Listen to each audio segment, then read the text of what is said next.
नमस्कार, मी वृषाली पाटील TV9 विशेष मध्ये आपलं स्वागत करते। सुरुवातीची बातमी आहे, समर्थकांनी भाजपला इशारा दिल्यानंतर उदयनराजेंनी देखील इशारावजा अनेक संकेत देणारं विधान केलंय।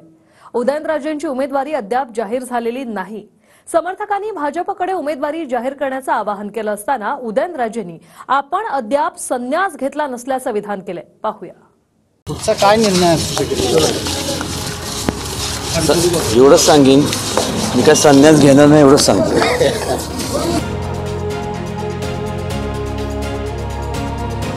भाजपनं तिकीट न दिल्यास उदयनराजेंच्या समर्थकांनी काल त्यांना अपक्ष उभं करण्याचा इशारा भाजपला दिला होता।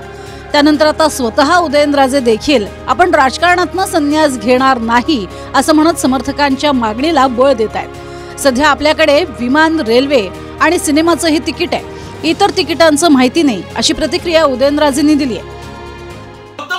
आम्ही मागतो, आम्ही करतो, काय करताय तुम्ही? महाराजांच्या नावाखाली ते इतके वर्ष मतदान घेताय ते, आणि आज त्या त्याला तिकीट मागायची वेळ येते। ही निर्लज्जपणाचा कळस घातलेला आहे। काय सांगू, माझ्याकडे तिकीट आहेत ना, प्लेनचं आहे, ट्रेनचं आहे, पिक्चरचं आहे, बसचं आहे। बाकीचे तिकीटाचं माहीत नाही, जे ठरवलं जाईल त्यावेळेस बघू, जे काय ठरवलं त्यावेळेस बघू। तुमचा काय निर्णय एवढंच सांगेन, मी काय संन्यास घेणार नाही एवढंच सांगतो। याआधी निवडणूक लढण्याबाबत 19 फेब्रुवारीला उदयनराजेंनी संकेत दिले होते। तेव्हापासून कालपर्यंत उदयनराजेंनी उमेदवारीबद्दल माध्यमांशी बोलणं टाळलं। परवा भाजपनं राज्यात 20 नावं जाहीर केली, मात्र त्यात उदयनराजेंचं नाव नव्हतं। त्यामुळे काल उदयनराजेंच्या समर्थकांनी तातडीनं नाव जाहीर करावं म्हणून भाजपला इशारा दिला। नंतर आज सकाळी 10:30च्या सुमारास माध्यमांसमोर येत उदयनराजेंनी लढण्याबाबत संकेत दिले।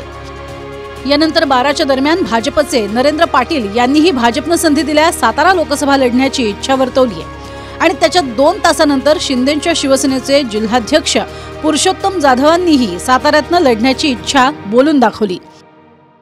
फार प्रीमॅच्युअर स्टेज आहे, आणखी आता 3 पक्ष महायुतीचे सगळे एकत्र आले।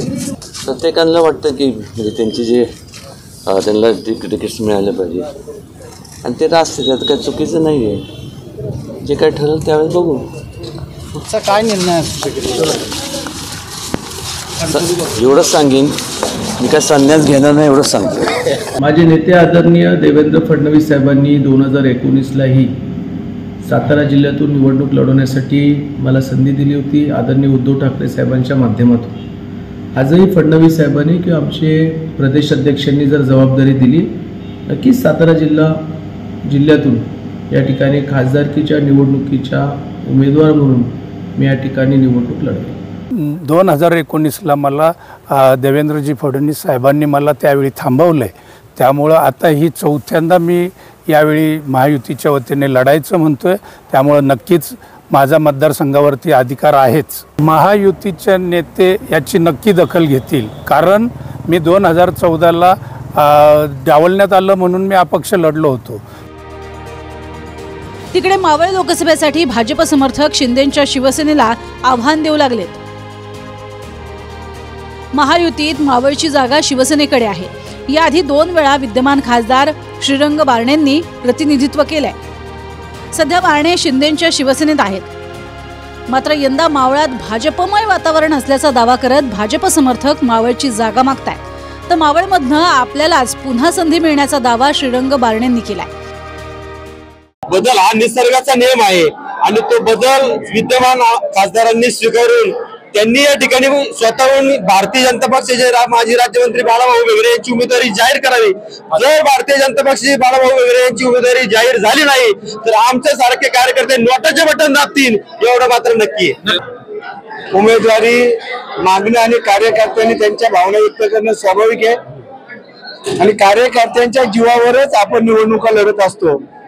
त्यामुळे कार्यकर्त्यांच्या भावना जाणून घेऊन या ठिकाणच्या महायुतीचा आमचा उमेदवार त्या ठिकाणी निवडून आणण्यासाठी आम्हाला काम करणं महत्त्वाचं आहे। आणि श्रीरंगप्पा बारणे हे खासदार 10 वर्ष होते, परंतु त्यांनी मागील 10 वर्षात कधी भारतीय जनता पार्टीच्या कार्यकर्त्यांना विश्वासात घेतलं नाही। मी महायुतीचा उमेदवार म्हणून त्या मतदारसंघामध्ये लोकसभेच्या 2 निवडणुका, एक विधानसभेची निवडणुका लढली, आणि पुढे देखील महायुतीचा उमेदवार म्हणून शिवसेना पक्षाच्या माध्यमातून मी निवडणूक लढली होती. याही पुढं शिंदेंच्या नेतृत्वाखालीच्या शिवसेनेच्या माध्यमातून निवडणुकीला सामोरं जाणार आहे. 2019ला शिवसेनेच्या श्रीरंग बारणेंविरोधात राष्ट्रवादीकडनं पार्थ पवार लढले होते. मावळ लोकसभेत पनवेल, कर्जत, उरण, मावळ, चिंचवड आणि पिंपरी या 6 विधानसभा येतात. बारणेंनी 7,20,663 तर पार्थ पवारांनी 5,04,750 मतं घेतली होती. बारणे 2 लाखांहून जास्त मतांनी जिंकले होते. शिवसेनेच्या बारणेंना पनवेल, उरण, मावळ, चिंचवड आणि पिंपरी या 5 भागात लीड होतं, तर पार्थ पवार फक्त कर्जत भागात लीड घेऊ शकले होते.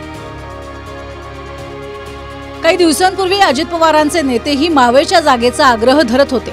मात्र आता मावळवरून अजित पवारांच्या राष्ट्रवादीची भूमिका मवाळ झाल्याचं दिसतंय. मागील 4 महिन्यापासून आग्रह आहे आणि आजही आग्रह आहे. परंतु शेवटी महायुतीचा जो काही निर्णय होईल त्या निर्णयाचं स्वागत करून जे उमेदवार उद्याच्या काळामध्ये उभे असतील किंवा ज्यांची निवड होईल त्यांच्या बरोबर खांद्याला खांदा लावून काम करणार. तिकडे नाशिकमध्ये मवियात जागांची अदलाबदल होण्याची शक्यता वर्तवली जाते. ठाकरे गटाकडनं नाशिक लोकसभेसाठी विजय करंजकर यांचं नाव जवळपास निश्चित मानलं जात होतं. मात्र आव्हानात्मक लढत व्हावी असं कारण देत आता गोकुळ पिंगळे यांचं नाव चर्चेत आलंय. मात्र पिंगळे हे शरद पवारांच्या राष्ट्रवादीत आहेत, त्यामुळे त्यांचा ठाकरे गटात प्रवेश होऊन ते उमेदवार ठरणार का याबद्दल कयास बांधले जात आहेत. चर्चा तर वरिष्ठ लेवलला चर्चा झाली आहे, पण माझं सांगायचं तात्पर्य आता आहे की आम्ही गेले 3 महिन्यापासून आदरणीय शरदचंद्रजी पवार असतील, आदरणीय जयंत पाटील साहेब असतील की हे जागा राष्ट्रवादी काँग्रेस पक्षाला मिळावी याच्यासाठी आम्ही प्रयत्नशील होतो.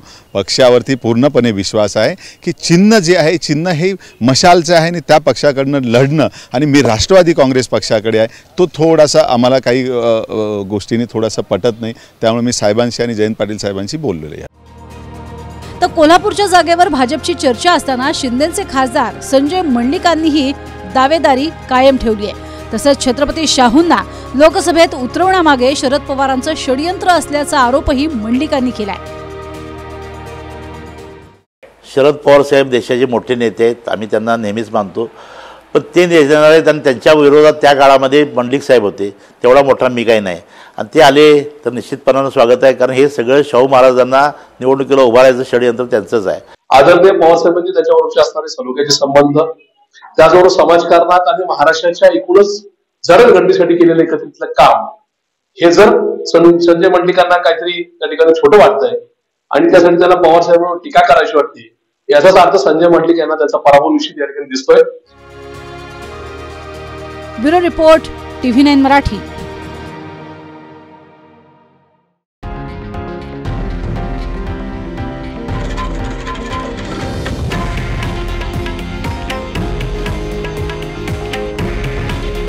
हे आहे देशातील नंबर 1 न्यूज नेटवर्क आणि आपण पाहत आहात TV9 मराठी.